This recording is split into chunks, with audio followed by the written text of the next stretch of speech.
Do you have an error preventing the Tabsvc Library DLL from loading? I'm Sophie Chen, a Windows support engineer. I've diagnosed the issue and have the verified solution to fix your system today.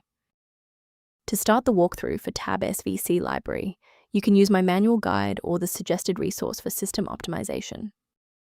This is the Tabsvc Library, the touch keyboard and handwriting panel service library. It manages the orchestration of the Wisptis process, handling the low-level HID, human interface device, data from touchscreens and styluses. It facilitates the data link for the Windows Ink engine, translating physical digitizer coordinates into visual ink manifests on the screen. Let's transition to the solution, starting with the official Microsoft redistributable. Tabsvc is a fundamental part of the Windows execution layer.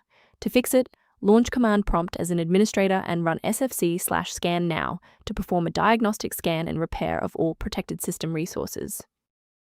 When a standard reinstall doesn't cut it, we move to advanced diagnostic steps to ensure the system is properly configured. A simple restart can resolve file in use errors that mimic a missing Tabsvc library message.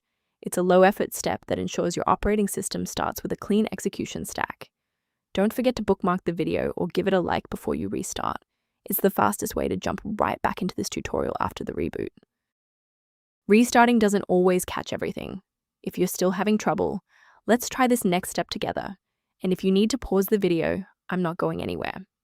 If those core system files are still missing after the restart, we'll use DISM to pull fresh copies from the cloud.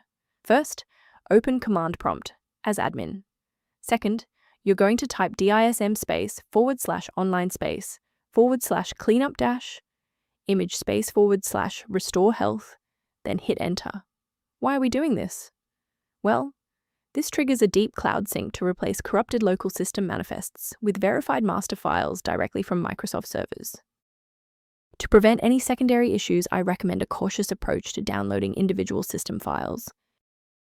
Please use caution.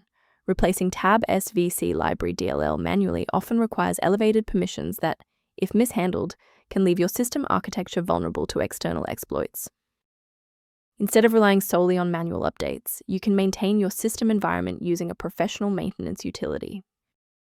For users transitioning to structured maintenance, the link below references tools related to Tabsvc Library and registry optimization. I'm Sophie Chen. If we've successfully stabilized your environment and resolved Tabsvc Library error, please subscribe and join our community of technical professionals.